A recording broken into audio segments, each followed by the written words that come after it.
तो नमस्कार, good morning. कैसे हैं आप सब दोस्तों? उम्मीद है आप सभी अच्छे होंगे और आपकी तैयारी बहुत ही शानदार चल रही होगी। दोस्तों एग्जाम बहुत नज़दीक है और आपको एक इन्फॉर्मेशन देना चाहूँगा। जैसा कि आपको सभी को पता चल चुका है कि जो हमारी मध्य प्रदेश शिक्षक पात्रता परीक्षा 2023 में जो नेगेटिव मार्किंग रखी गई थी दोस्तों, कल उसको हटा लिया गया है। कल हमने उसको आपको सबसे पहले इंस्टाग्राम पर अपडेट दे दिया था और आपको क्लास को स्टार्ट करते हैं। आइए देखते हैं। एक बार आपका फिर से बहुत बहुत स्वागत है हमारे CPCD एंड MP एग्जाम में। तो आज का पहला क्वेश्चन, लेजर का पूरा रूप क्या है, कह सकते हैं लेजर का पूरा नाम क्या है, जैसे कि आप स्क्रीन पर देख रहे होंगे। Light amplification by stimulated emission of the radiation. आप बढ़ते हैं अपने अगले क्वेश्चन की तरफ। अगला क्वेश्चन दोस्तों हमारा, विश्व की सबसे ऊंचाई पर स्थित दूरबीन वेधशाला कहाँ है? तो जम्मू एंड कश्मीर में है दोस्तों। अब अगला क्वेश्चन है हमारा, चंद्रा एक्सरे वेधशाला का नाम किस वैज्ञानिक के सम्मान में रखा गया था? तो आपको पता होना चाहिए, सुब्रमण्यम चंद्रशेखर के नाम पर रखा गया था। अब बढ़ते हैं अपने अगले क्वेश्चन की तरफ। और अगला जो हमारा क्वेश्चन, अंतरिक्ष में जाने वाला प्रथम व्यक्ति कौन था? तो प्रथम व्यक्ति जो हमारा था वह हमारा यूरी गागरिन था। कौन था दोस्तों? यूरी गागरिन था, जो कि एक रूसी यात्री था। अब बढ़ते हैं हम अपने अगले क्वेश्चन की तरफ। विश्व की प्रथम महिला अंतरिक्ष यात्री का नाम क्या है? तो विश्व की प्रथम जो महिला अंतरिक्ष यात्री है उनका नाम है वेलेंटीना। क्या नाम है? वेलेंटीना टेरेकेसोवा नाम है, जो कि ये भी एक रूसी यात्री है दोस्तों। अब बढ़ते हैं हम अपने अगले क्वेश्चन की तरफ। और अगला क्वेश्चन है, सूर्य के प्रकाश में उपस्थित पराबैंगनी किरणों को कौन अवशोषित करता है? तो ओजोन परत अवशोषित करती है। बिल्कुल नॉर्मल सा फैक्ट का क्वेश्चन है दोस्तों। कौन अवशोषित करता है? तो हमारा ये ओजोन परत अवशोषित करती है। बढ़ते हैं हम अपने अगले क्वेश्चन की तरफ। अगला क्वेश्चन भी आप स्क्रीन पर देख रहे होंगे, दंत चिकित्सक किस दर्पण का प्रयोग करते हैं? तो दंत चिकित्सक अवतल दर्पण का प्रयोग करते हैं। कौन करता है दोस्तों? अवतल दर्पण का प्रयोग करते हैं। अब बढ़ते हैं अपने अगले क्वेश्चन तक, लेकिन उससे पहले आपको बता दें कि हमारे CPCD एंड MP एग्जाम के द्वारा 3000 क्वेश्चनों की एक PDF तैयार की गई है, जो कि आपको हर क्लास में बताया जा रहा है। अगर आप परचेस करना चाहते हैं तो मैंने आपको डिस्क्रिप्शन में लिंक दे दिया दोस्तों, वहां से आप परचेस कर लेना। आइए बढ़ते हैं अपने अगले क्वेश्चन की तरफ। क्वेश्चन है, प्रकाश काकड़ी का सिद्धांत किसने दिया था? तो प्रकाश काकड़ी का जो सिद्धांत वह न्यूटन ने दिया था। किसने दिया था? न्यूटन ने दिया था। अब बढ़ते हैं अपने अगले क्वेश्चन की तरफ। और अगला क्वेश्चन है हमारा, Indian institute of naturopathy and yogic science की स्थापना कहाँ की गई है? तो बेंगलुरु कर्नाटक में की गई थी। कहाँ की गई है दोस्तों? बेंगलोर में की गई है। अब बढ़ते हैं हम अपने अगले क्वेश्चन की तरफ। और अगला क्वेश्चन भी आप स्क्रीन पर देख रहे होंगे। क्वेश्चन हमारा, समतल दर्पण द्वारा किस प्रकार का प्रतिबिंब बनता है? तो समतल दर्पण के द्वारा आभासी प्रतिबिंब बनता है। कौन सा प्रतिबिंब बनता है? समतल दर्पण के द्वारा हमारा आभासी प्रतिबिंब बनता है। अब चलते हैं हम अपने अगले क्वेश्चन की तरफ। अगला क्वेश्चन भी आप स्क्रीन पर देख रहे होंगे। क्वेश्चन हमारा, प्रिज्म द्वारा किस रंग का विचलन सर्वाधिक होता है?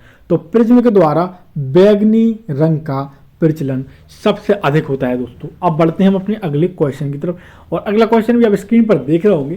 क्वेश्चन हमारा, वायुमंडल में उपस्थित बादलों की गति एवं गति की दशा का मापन किस यंत्र के द्वारा किया जाता है? तो नेफोस्कोप के द्वारा किया जाता है। किसके द्वारा किया जाता है? नेफोस्कोप के द्वारा किया जाता है। अब बढ़ते हैं हम अपने अगले क्वेश्चन की तरफ, लेकिन उससे पहले आपको एक इन्फॉर्मेशन देना चाहेंगे। अगर आपने अभी तक हमारे इंस्टाग्राम पेज को फॉलो नहीं किया दोस्तों, तो जल्द से जल्द कर लीजिए, क्योंकि सबसे पहले आपको पता है ये अपडेट जो हम देते हैं, चाहे भी हमारी नौकरी की अपडेट हो मध्य प्रदेश में, या फिर आपकी कोई पटवारी से रिलेटेड अपडेट हो, या कोई मध्य प्रदेश का करंट अफेयर हो, या कोई वैकेंसी का अपडेट हो, सबसे पहले हम आपको इंस्टाग्राम के पेज पर देते हैं। तो अगर आपने अभी तक हमारे इंस्टाग्राम पेज को फॉलो नहीं किया है दोस्तों, तो उसकी लिंक मैंने डिस्क्रिप्शन में दे दी है। आप जाइए इंस्टाग्राम पेज को हमारे फॉलो कीजिए। अब अगला क्वेश्चन देख लेते हैं दोस्तों। अगला जो क्वेश्चन हमारा, कौन सा रंग और विकिरण का सबसे अच्छा आवश्यक होता है? तो काला रंग होता है। कौन सा होता है? काला रंग। ठीक है ना। अब बढ़ते हैं हम अपने अगले क्वेश्चन की तरफ। अगला क्वेश्चन है, परम ताप का वह प्रथम बिंदु कौन सा है जहां सभी प्रकार की आणविक गति बंद हो जाती है? तो परम शून्य ताप है दोस्तों। क्या है? परम शून्य ताप है। और आपको एक बार और आपसे रिक्वेस्ट है दोस्तों, प्लीज अगर आप चैनल पर नए हैं तो जरूर हमारे चैनल को सब्सक्राइब कीजिए, बेल आइकन को ऑन कीजिए, ताकि क्लास का नोटिफिकेशन सबसे पहले आपके पास पहुंचे दोस्तों। क्योंकि हम आपके सपोर्ट के लिए, हम भी आपके बगैर अधूरे हैं, हमको भी आपके सहयोग सपोर्ट की जरूरत है। तो प्लीज़ दोस्तों रिक्वेस्ट है आपसे कि चैनल पे अगर नए हैं तो जरूर हमारे चैनल को सब्सक्राइब कीजिए और बेल आइकन को ऑन कीजिए, ताकि क्लास का नोटिफिकेशन सबसे पहले आपके पास पहुंचे दोस्तों। तो अगर क्लास आपको पसंद आती है तो आप जरूर हमारे चैनल को सब्सक्राइब करना। अब बढ़ते हैं हम अपने अगले क्वेश्चन की तरफ। अगला जो क्वेश्चन है, मनुष्य के लिए सबसे हानिकारक विकिरण कौन सा है? तो गामा किरण है। कौन सी है दोस्तों? सबसे जो मनुष्य के लिए हानिकारक किरण है, जो विकिरण है दोस्तों, वे कौन सी है? गामा किरण है। अब इसके बाद अगला क्वेश्चन है, इंदिरा गांधी आणविक अनुसंधान केंद्र किस राज्य में स्थित है? तो तमिलनाडु में स्थित है। किस राज्य में स्थित है दोस्तों? तमिलनाडु में स्थित है। आइए अब चलते हैं हम अपने अगले क्वेश्चन की तरफ। अगला क्वेश्चन हमारा, ECG मशीन किस गतिविधियों को दर्शाता है? यहाँ पर देखिए कभी कभी क्या हो जाता है, हमारा टाइपिंग की वजह से मिस्टेक हो जाती है, क्योंकि हाथ से टाइपिंग होती है। तो यहाँ पर मशीन लिखना था, बहुत से ऐसे शब्दावली हैं जो मिस्टेक हो जाती है। कभी कभी हम भी ध्यान नहीं दे पाते हैं और पढ़ देते हैं उन क्वेश्चनों को। तो यहाँ पर देखिए मशीन लिखना था, मेरा किसने लग गया। तो जो ECG मशीन होती है, गतिविधियाँ होती है, वो किसको दर्शाती हैं? हृदय की गति को दर्शाती है। किसको दर्शाती है? हृदय यानी दिल की गति को दर्शाती है। आइए अब बढ़ते हैं हम अपने अगले क्वेश्चन की तरफ दोस्तों।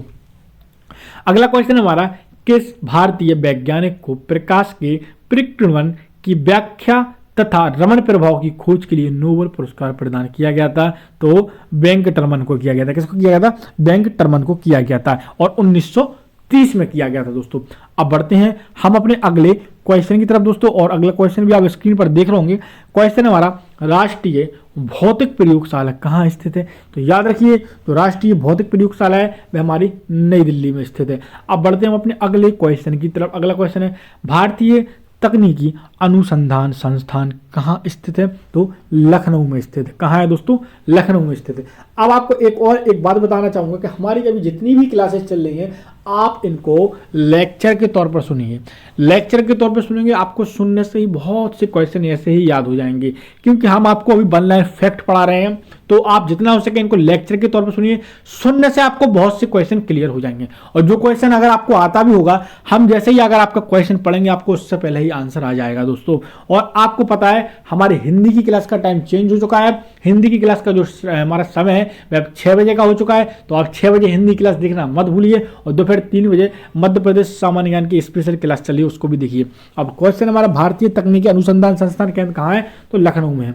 अब अगला क्वेश्चन है हमारा, भारतीय सर्वेक्षण विभाग कहाँ स्थित है? तो देहरादून उत्तराखंड में स्थित। कहाँ है? भारतीय सर्वेक्षण विभाग हमारा कहाँ स्थित है? तो देहरादून में स्थित है। अब अगला क्वेश्चन हमारा, लेकिन उससे पहले बता दें, अगर आपको PDF परचेस करना चाहते हैं तो मैं आपको एक नंबर बता देता हूँ। नंबर है हमारा 786 940 71 89। ये नंबर मैंने आपको डिस्क्रिप्शन में दे दिया। मात्र 39 रुपये में आप परचेस कर सकते हैं। और एक और छोटी सी इन्फॉर्मेशन आपको देना चाहूँगा, अगर आप हमारे अभी तक व्हाट्सएप ग्रुप से नहीं जुड़े हैं, उससे भी आप जुड़ जाइए। वहाँ पर भी आपको बहुत सारे अपडेट्स देखने के लिए मिलते हैं दोस्तों। तो अब चलते हैं क्वेश्चन तक। भारतीय मौसम विज्ञान अनुसंधान संस्थान स्थित है? तो नई दिल्ली में, आप सभी को पता है दोस्तों। अगला क्वेश्चन हमारा, भारतीय राष्ट्रीय राजमार्ग प्राधिकरण, ये भी हमारा नई दिल्ली में स्थित है। इसके बाद अगला क्वेश्चन है, राष्ट्रीय धातु विज्ञान प्रयोगशाला कहाँ स्थित है? तो जमशेदपुर में है। कहाँ पर है? जमशेदपुर में है, याद रखिए। अब अगला क्वेश्चन है हमारा, राष्ट्रीय धातु विज्ञान प्रयोगशाला, अच्छा ये तो जमशेदपुर दो बार क्वेश्चन रिपीट हो गया। Tata institute of fundamental research centre कहाँ स्थित है दोस्तों? तो ये हमारा मुंबई में स्थित है। कहाँ पर है? मुंबई में स्थित है दोस्तों। अब बढ़ते हैं हम अपने अगले क्वेश्चन की तरफ, और अगला क्वेश्चन आप देखिए, इंडियन सिक्योरिटी प्रेस संस्थान कहाँ है? तो नासिक में है दोस्तों। कहाँ पर है? नासिक में है। अब बढ़ते हैं हम अपने अगले क्वेश्चन की तरफ, और अगला क्वेश्चन भी आप स्क्रीन पर देख रहे होंगे। क्वेश्चन है, भारतीय मौसम वेधशाला कहाँ स्थित है? तो पुणे महाराष्ट्र में स्थित है। कहाँ पर है? भारतीय मौसम वेधशाला, तो ये हमारी पुणे महाराष्ट्र में स्थित है। अब बढ़ते हैं हम अपने अगले क्वेश्चन की तरफ। अगला क्वेश्चन भी आप स्क्रीन पर देख रहे होंगे। क्वेश्चन हमारा, भाभा परमाणु अनुसंधान संस्थान कहाँ स्थित है? तो ट्राम्बे मुंबई में। कहाँ पर है दोस्तों? मुंबई में है दोस्तों, ठीक है ना। अब बढ़ते हैं हम अपने अगले क्वेश्चन की तरफ, और अगला क्वेश्चन भी आप स्क्रीन पर देख रहे होंगे। क्वेश्चन हमारा, केंद्रीय यांत्रिक इंजीनियरिंग संस्थान कहाँ है? तो दुर्गापुर में है। कहाँ पर है? दुर्गापुर में है। अब चलते हैं हम अपने अगले क्वेश्चन की तरफ, और अगला क्वेश्चन भी आप स्क्रीन पर देख रहे होंगे। क्वेश्चन है, केंद्रीय विद्युत रासायनिक अनुसंधान संस्थान केंद्र कहाँ पर स्थित है दोस्तों? तो याद रखिए, काराइकुदी तमिलनाडु में स्थित है। कहां पर है?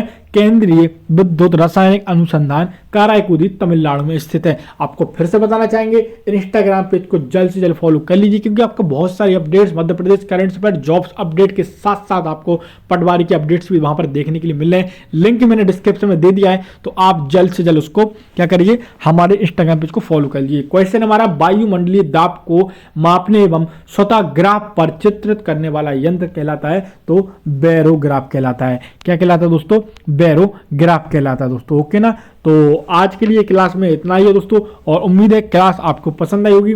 मिलते हैं कल हम एक और नई क्लास के साथ, एक और नए कंटेंट के साथ। जब तक के लिए दोस्तों, जय हिंद, जय भारत।